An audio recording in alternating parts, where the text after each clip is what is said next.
SCP-517은 할머니가 점을 봐준다는 특이한 컨셉으로 만들어진 점술 기계로 겉모습 자체는 그리 특별할 게 없는데요.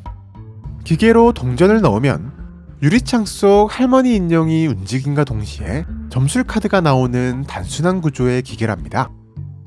또한 조사 결과 517의 내부 구조 역시 비슷한 종류들의 기계들과 크게 다를 바가 없는 평범한 기계라는 사실이 밝혀지기도 했는데요.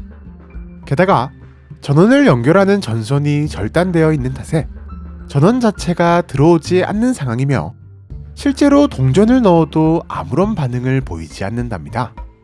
아니, 어떤 경우에도 아무런 반응을 보이지 않아야 하는 게 맞는 상황이랍니다. 하지만 전원이 연결되어 있지 않다고 안 움직이는 평범한 기계라면 SCP로 등록될 리가 없다는 사실. 신기하게도 517은 주위에 사람이 있는 경우에 한해 1시간에 한 번꼴로 스스로 작동을 하는데요. 517은 여전히 전원이 연결되어 있지 않은 상태임에도 불구하고 자신이 감지할 수 있는 범위 내에 사람이 접근하면 그 사람을 표적으로 삼게 된답니다. 그리고는 할머니 인형이 표적으로 삼은 사람을 바라본과 동시에 운세 카드 하나를 툭 하고 배출한 뒤 작동을 멈추는데요. 현재까지 517이 배출한 운세 카드에는 다음과 같은 내용들이 적혀 있으며 이는 딱히 무언가를 예언한다기보다는 표적을 다그치는 듯한 뉘앙스, 그리고 심판 혹은 응징을 암시하는 듯한 내용들이 주를 이룬답니다. 이렇듯 기분이 약간 찜찜해지는 517의 운세 카드. 하지만 517의 능력은 여기서 끝이 아니었으니 517의 변칙적인 특성은 다음날부터 본격적으로 발휘되는데요. 그것은 바로 517-1이라 불리는 정체불명의 팔의 등장. 표적이 되어 운세 카드를 받은 사람은 다음날 새벽 1시 43분 정체를 알 수 없는 팔에게 공격받기 시작한답니다. 일명 사냥이 시작되는 것인데요.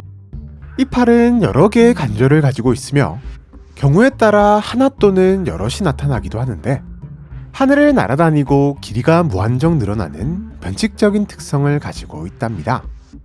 특정 장소에서 나타난 팔들은 곧장 표적을 향해 돌진해 표적을 붙잡으려 시도하며 표적을 붙잡는 데 성공한 팔은 지하실이나 옷장 혹은 하수도와 한풍구 같은 좁고 어두운 곳으로 표적을 끌고 가는데요.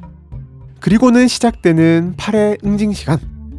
팔은 표적이 정신을 잃을 때까지 응징을 이어나가며 긴 시간 이어지는 응징에 결국 표적이 된 사람들은 목숨을 잃게 된답니다.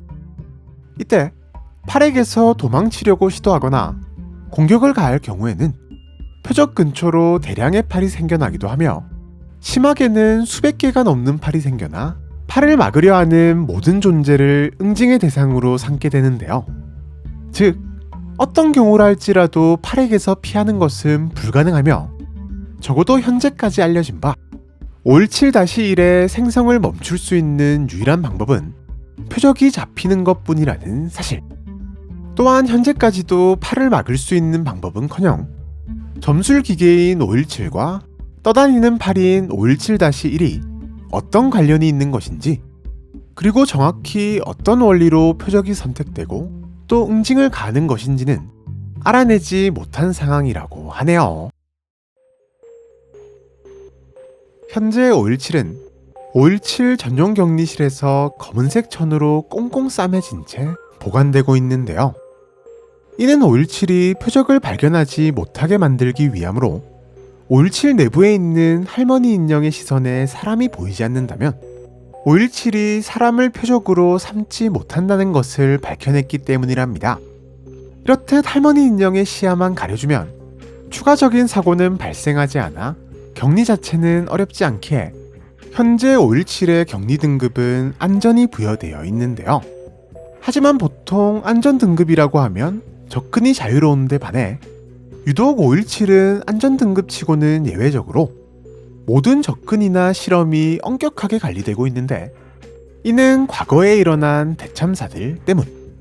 과거 재단은 517이 가진 능력의 한계를 파악하기 위해 1시간마다 각기 다른 사람들이 운세 카드를 받는 실험을 진행했고, 다음날 새벽 1시 43분, 동시에 여러 개의 팔이 생겨나 카드를 받은 모든 D계급 인원들을 응징했으며 재단은 단 한 명도 지켜낼 수 없었답니다.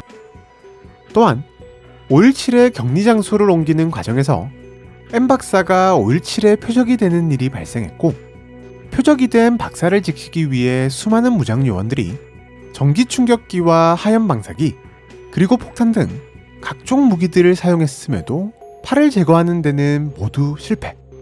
팔들은 오히려 기하급수적으로 늘어났고, 시간이 갈수록 서로 협력하는가 하면 재생 능력까지 생겨난 개체도 있었는데요.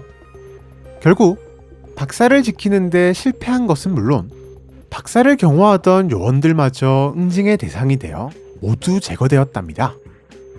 물론 이후에도 팔의 정체를 밝혀내기 위해 추가적인 실험이 진행되기도 했지만 지켜내지 못한 피해자만 늘어났을 뿐, 정확히 어디서 어떻게 나타나는지조차 파악하지 못한 채 끝이 났고, 모든 실험은 현재 중지된 상태인데요. 다만 유일한 단서로 실험 중 팔이 나타난 곳에서 복구가 불가능할 정도로 심하게 손상된 인간의 DNA가 발견되었고, 이를 중심으로 연구가 진행 중이라고 하네요. 지금까지 기분 나쁜 예언기계와 끝까지 쫓아오는 팔, SCP-517에 대해서 알아보았는데요. 517은 도대체 왜 사람을 표적으로 삼고 응징을 가하는 것일까요? 또 517-1에게서 발견된 인간의 DNA는 무슨 관련이 있는 것일까요?